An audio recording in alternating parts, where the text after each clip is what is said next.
In the previous lecture, we have studied about RPC, and we saw how RPC works. And I also told you that during the working of an RPC, there are certain issues that we face, and we have to address those issues.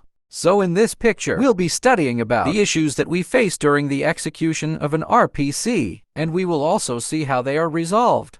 So first let us see what are the issues, and then we will see how each of them are resolved one by one. So the first issue that we face is difference in data representation on the client and server machines. So this is the issue where the data representation is different on the client and the server machines. Like for example, for the representation of 32-bit integers, some systems known as the Big Endian used a high memory address to store the most significant byte, while other systems, known as Little Endian, store the least significant byte at the high memory address. So though both systems are having a 32-bit integer pattern, but the way they represent it is different. In the Big Endian systems, the high memory address stored the most significant byte, while in Little Endian system, the least significant byte is stored in the high memory addresses, so the way the data is represented becomes different. So in case of local communications, in inter-process communications, this kind of problem does not arise because we are having communication between processes residing in the same machine or the same system. And this kind of problem will not be there. But in case of RPC, we are dealing with communication between systems located at different places, connected via network. So these systems may be having different kind of data to presentation. So if you are sending something from a system that represents data in one way to another system that represents data in another way, then there will certainly be an error. So this is one issue that we face in RPC. Now let us see how this issue is resolved. So in order to resolve this issue, RPC system defines a machine-independent representation of data. Once such representation is known as the external data representation, or XDR. On the client side, parameter marshalling involves converting the machine-dependent data into XDR before they are sent to the server. On the server side, the XDR data are unmarshaled and converted to the machine-dependent to presentation for the server. So this is how the issue of difference in data, the presentation, is solved in an RPC. So RPC system, they define a machine-independent representation of data. So what that means is, whatever kind of data may be generated by a system, it is converted into a machine-independent representation.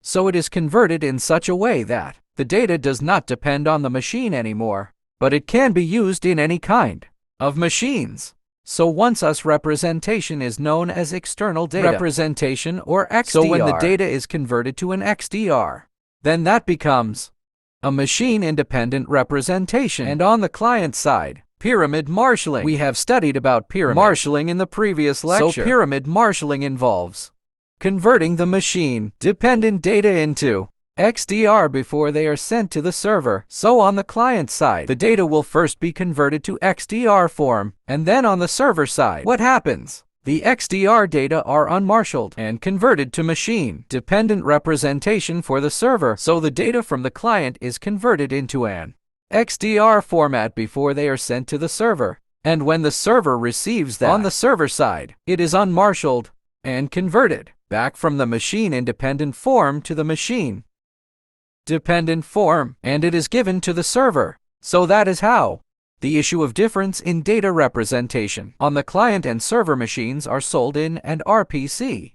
So now let us come to the next issue. So the next issue is that, whereas local procedure calls fail only under extreme circumstances, RPCs can fail or be duplicated and executed more than once as a result of common network errors. So again, in case of local procedure calls, this kind of issue does not arise much, because a local procedure call will fail only under extreme circumstances, because the call is happening between the same machine. But in case of RPC, there is a great chance of failure, and there is a chance of duplication of the procedure calls, and also there is a chance of the procedure calls being executed more than once. And why does this all happen? Because RPC works between systems connected via a network.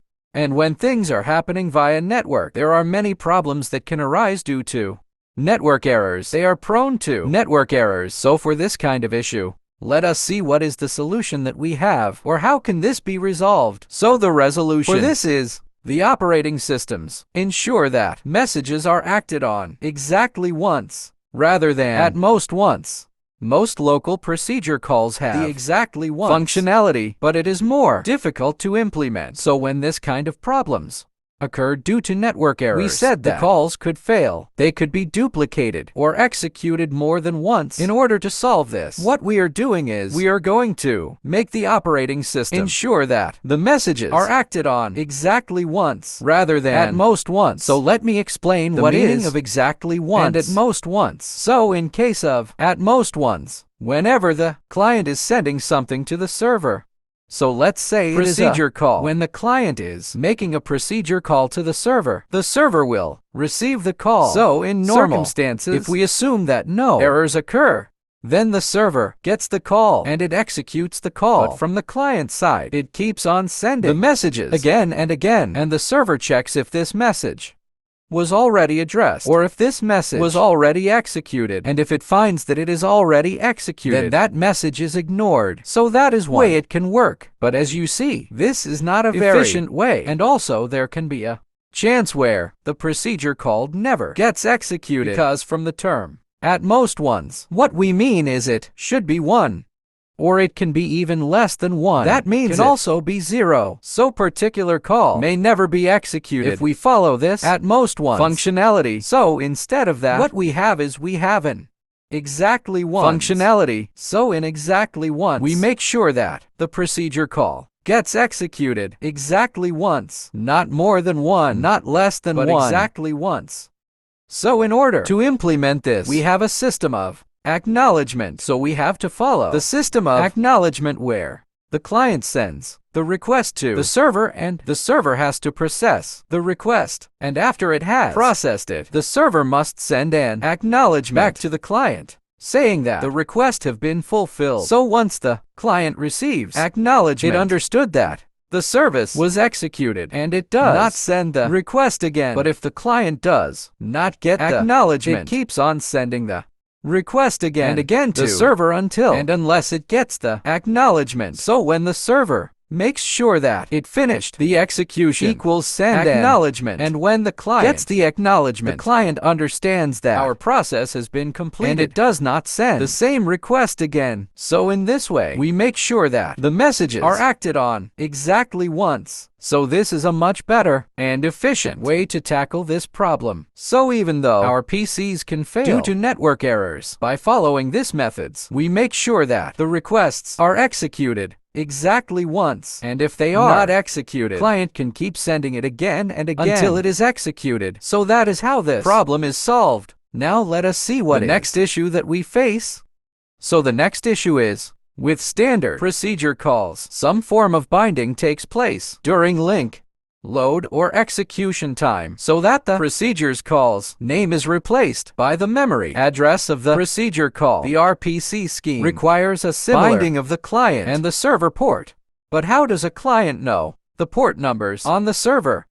Neither system has full information about the other, because they did not share memory. So in this issue, what we are talking about is whenever a procedure call is made, though we are calling the procedure by its name, eventually the procedure has to be addressed by using its memory address, and also we know that every process is having a port number associated with it on board the client and the server, though the client knows which procedure to call by its name, but it does not know the address or the port number of that particular procedure. So how can it work when the client and the server does not know each other's port numbers for its different procedures? So neither system has full information about each other because they do not share memory, since these two systems reside in different physical locations and are connected via network, and since they do not share any memory, so both the client and the server do not have full information about each other. So how do we solve this issue? Let's see. So this issue can be solved in two different ways, and we will be seeing both of them. So the first way is the binding information may be predetermined in the form of a fixed port address, At compiled time, an RPC call has a fixed port number associated with it. Once a program is compiled, the server cannot change the port number of the requester service. So in this first solution, what we have a predetermined binding information in the form of fixed port addresses. That means the address of the ports will be fixed. They will not be changed. So at compile time, an RPC call has a fixed port number associated with it. And once a program is compiled, the server cannot change the port number. So once we have the fixed port number, we can know which procedure to call based on that port number, because the port number is fixed, and we can get information about that during the compile time. But this, as you see, is not a very flexible way, because the port numbers have to be fixed, and if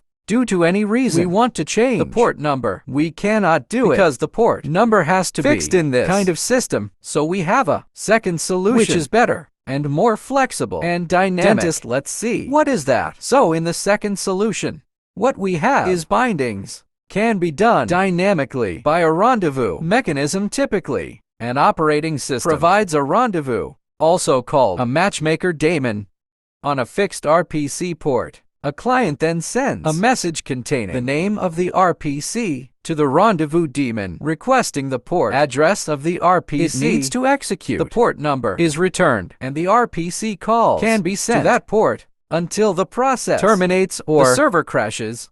So in the second solution, what we have is we can do the binding using a rendezvous mechanism. So what we mean by this is the operating system provides rendezvous daemon on a fixed RPC port, and it is also known as a matchmaker. This matchmaker will help us and let us see how it will help. So the client sends the message containing the name of the RPC to the rendezvous daemon, requesting the port address of the RPC it needs to execute. So what the client will do is, when it wants to request for a procedure call from the server, it will send the name of that procedure call to the matchmaker or to this rendezvous daemon, and it will ask the matchmaker to return the address of that procedure, and what the matchmaker will look up the name, and it will find the address or the port number of that RPC, and it will return it to the client. Then the client knows to which port it has to send the request, and so the request will be forwarded to that particular port containing the RPC, and RPC calls can be sent to that port until the process terminates or the server crashes. So this, as we see, is a much better mechanism, because here we do not have to have a fixed port number, because the matchmaker will always take care of finding the port number of a particular procedure's name, and it will return it to the client. So even if the port numbers or addresses gets changed, it's okay, because that will be stored in the matchmaker, and the matchmaker will help the client to find out the port number of a particular process based on its need. So this is how this problem is solved. So those were the issues that we face in an RPC, and we saw how these issues are resolved. Now let us see how does the entire execution of an RPC takes place. So in the previous lecture, we have seen how RPC works, and now we have seen how RPC faces issues and how those issues are resolved. So as a whole, now we will see how does RPC work together by solving this issue, and we'll try to understand the entire working of an RPC using a diagram. So here I have a diagram which shows the execution remote procedure call RPC. On the left side we have the client, and on the right side we have the server, and in between we have the messages which are sent either from the client to the server or from the server to the client. In the client side, the user calls the kernel to send RPC message procedure X. So in the client side, the user needs the service of some procedure, which we call X, from the server. The server is some other system that is remotely located somewhere else, so the user wants to use that service, and the name of the service is procedure X. At this moment, we only know the name of the procedure, and we do not know its address or the port number. So the user calls the kernel to send RPC message procedure X. So what the kernel will do is, the kernel sends message to the matchmaker to find the port number. So we have just studied about matchmaker. And what does a matchmaker do? Matchmaker stores the information about the port name and their numbers, and it can look up those numbers and return to the client that is requesting them. So the kernel will send the message to the matchmaker to find the port number. So this is the message that goes to the matchmaker. So this message is from the client. is from the client, and it goes to the server side, to the server, and the port to which it is addressed is to the matchmaker's port. So we are sending a message from the client to the server, to the matchmaker port on the server, and we are requesting for the address for RPC X. So we are requesting the address of procedure X. So what happens is, on the server side, the matchmaker receives this message and looks up for an answer. So the matchmaker will look up what is the address or the number of procedure X. So once it looks up, and once it finds it out, the matchmaker replies to the client with port P. So we are taking an example here of port B, which means that the procedure X is on port number B. So port B is the port to which we have to send the message in order to access procedure X. So the matchmaker found that out, and it replies that to the client. So this is the message that goes from the matchmaker to the client side. From where does it go? From the server side. It is from the server side. And where is it going to? It is going to the client. And the port to which it is going is to the kernel port on the client side. And it replies, or it returns the port number B. So herein the client site, the kernel got the port number of the procedure that we were interested in. So the kernel places port P in the user's RPC message. And let's see what happens further. Okay, so after the kernel places the port P in the user's RPC message, the kernel sends the RPC. So now we have got everything that we require. We got the port number of the procedure which we were interested in. And then the kernel now sends the RPC to that port where procedure X is reciting. It is sending a message from the client site to the server, and to which port B we found out that the procedure X is in port B. So we are sending it to port P, and we are sending the contents of the RPC. So what are the contents? We studied that we may consider the procedure as a function or a service that is executing some task. So we need to pass the parameters for that. So those parameters and everything will be contained in this contents, and so this message is sent to the server side. The daemon listening to port P receives the message. So in the previous lecture I also explained what are daemons. Daemons are softwares that are always listening for some incoming request, and based on that they will act. So there is a daemon on port B which is listening for incoming messages, and it receives the message which was sent from the kernel.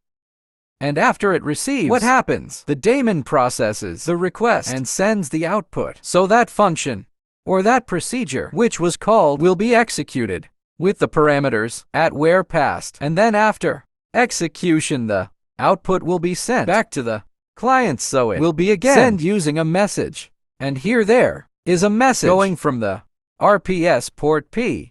So this message comes from the port P of RPC because it is coming from procedure X, and port P belongs to procedure X. So it is from RPC port P, and it is going to the client, and to which port in the client? To the kernel port on the client.